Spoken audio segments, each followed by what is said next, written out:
सालिब मिस्री को मर्दाना अमराज में बेहद अहमियत हासिल है और शायद ही कोई ऐसा तबीब हो जो इसे मर्दाना अमराज में इस्तेमाल ना करवाता हो, या फिर शायद ही कोई ऐसा मर्दाना कमज़ोरी का नुस्खा हो जिसमें सालिब मिस्री इस्तेमाल ना होती हो। अस्सलामु अलैकुम वरहमतुल्लाहि वबरकातुहू। मेरा नाम हकीम लियाकत अली खिची है और मैं गवर्नमेंट तिबिया कॉलेज बहावलपुर से रजिस्टर्ड तबीब हूँ और एक फार्मासिस्ट हूँ। और आप इस वक्त देख रहे हैं हमारा यूट्यूब चैनल हर्बल वर्ल्ड। और आज हम जिस टॉपिक पर बात करेंगे वो है जनाब सालिब मिस्री। तो बिना किसी देर के चलते हैं और शुरू करते हैं आज की इस इंटरेस्टिंग वीडियो को। लेकिन उस तरफ बढ़ने से पहले अगर आपने हमारा ये चैनल सब्सक्राइब नहीं किया तो जल्दी से इसे सब्सक्राइब कर दें और साथ लगे घंटे के बटन को भी दबा दें ताकि तिब सेहत के मौजू पर हर नई आने वाली वीडियो आपको सबसे पहले मिलती रहे। तो दोस्तों, जो सालिब मिस्री है ये एक जड़ी बूटी की जड़ है जो कि दवा के तौर पर इस्तेमाल होती है। ठीक है, सबसे पहले हम देख लेते हैं इसकी रंगत। सालिब मिस्री आपको सफ़ेद, हल्की भूरी या फिर जर्दी माइल, इन तीनों रंगों में मिल सकती है। अगर इसके जायके की बात की जाए तो इसका जायका आपको फीका मिलेगा, शीरी मिलेगा, ठीक है जी, और कदरे लेसदार होगा। हमने रंगत को भी देख लिया, जायके को भी देख लिया।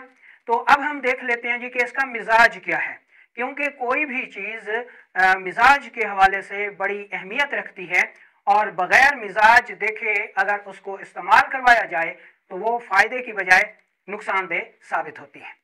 इसी तरह सालिब मिस्री का जो मिजाज है, कानून मुफरद अज़ा में इसको आसाबी गुदी कहा जाता है और तिब यूनानी में इसे तर गरम कहा जाता है। यानी ये आसाब को तहरीक देती है और आसाब में तहरीक पैदा करके दिमाग व आसाब में रुके हुए फासिद मादों को खारिज कर देती है। ये चूँकि मुफर्रे कल्ब है तो तहलील की वजह से जब कल्बो उज़लात घबरा रहे हों तो सालिब मिस्री कल्बो उज़लात में फरहत पैदा करती है। क्योंकि इसका मिजाज आसाबी होती है तो ये मुहल्लिल जिगर व गुदद है और जिगर व गुदद जिनसी अज़ा खुशिये इनके में वरम हो तो ये अपने तहलील के अमल से इनकी वरम को दूर करती है।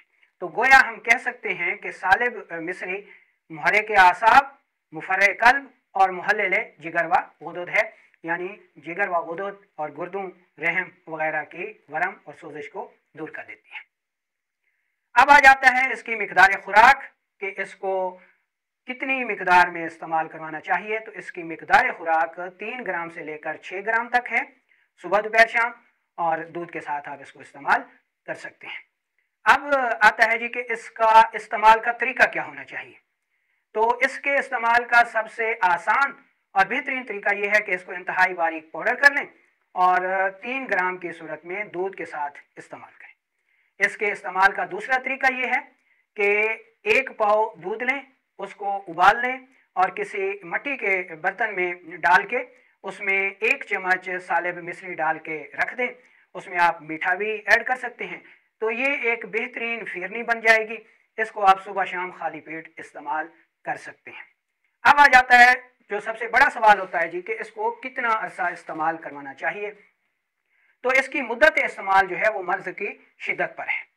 ठीक है, कि मुआलिज ये फैसला करता है कि इसको कितने अरसे तक इस्तेमाल करवाना चाहिए। आम तौर पर 15 से 20 दिन इसका इस्तेमाल काफ़ी रहता है। ठीक है जी। अब इसके खवास देख लेते हैं कि इसके खवास क्या हैं। तिब की ज़बान में हम पहले बयान कर देते हैं, फिर आम लोगों के लिए भी इसको हम बयान करेंगे। तो तिबी टर्म्स में कहा जाता है जी कि ये मौलद रतूबात है, यानी जिसमें बलगम को पैदा करके रोकती है। जब बलगम को पैदा करती है तो इसको मौलद मनी भी कहा जाता है, यानी ये मनी को पैदा करने वाली है।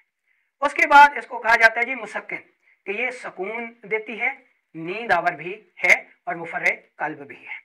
इसके बाद इसको कहा जाता है मुसम्मिन बदन, यानी ये चूँकि रतूबात पैदा करती है, चर्बी पैदा करती है, तो दुबले पतले अफराद के लिए बेहद मुफीद है। ठीक है जी।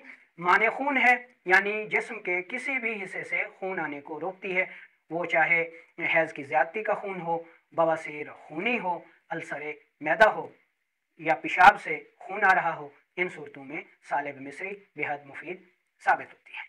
مدر بول ہے، یعنی پیشاب رکاوٹ کے ساتھ، درد اور جلن کے ساتھ آ رہا ہو، تو ایسی صورتوں میں بھی یہ بےحد مفید ثابت ہوتی ہے۔ اب عام لوگوں کے لیے ہم یہ بتا دیتے ہیں کہ عام لوگ کن کن صورتوں میں اس کو استعمال کر سکتے ہیں۔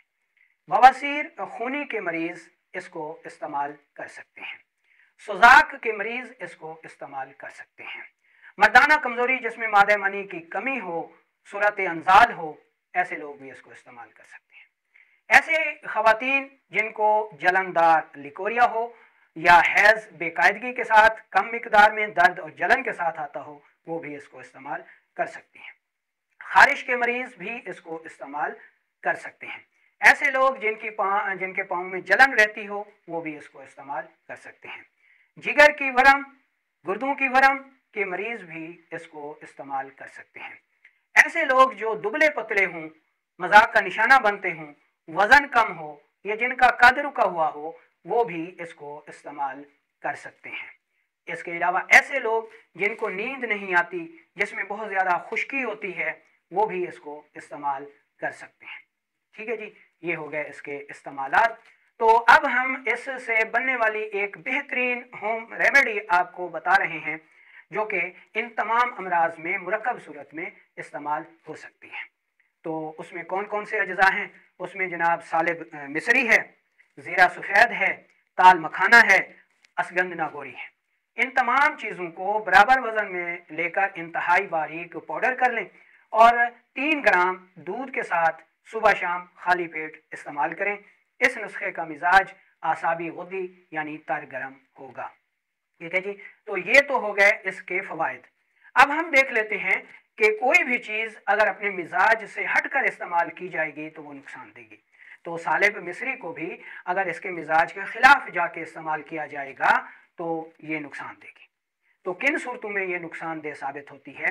ایسے مریض جن کا مزاج اعصابی ہوتی ہے، جن کو شوگر ہو، جن کو پیشاب زیادہ آتا ہو، جن کے عضو تناسل میں سختی نہ آتی ہو، جمع پہ دل نہ کرتا ہو، بھوک نہ لگتی ہو، تبخیر معدہ بہت زیادہ ہو، کاہلی اور سستی ہو، ٹھیک ہے، کولیسٹرول ان کا زیادہ ہو، ٹھیک ہے، تو ایسے لوگوں کو، ایسے مریضوں کو، ٹھیک ہے، جو کہ جریان کے شکار ہوں، لیکوریا جن خواتین کو ہو، ٹھیک ہے، تو وہ اس کو استعمال نہ کریں۔ اگر وہ اس کو استعمال کریں گے تو بجائے فائدے کے نقصان ہوگا۔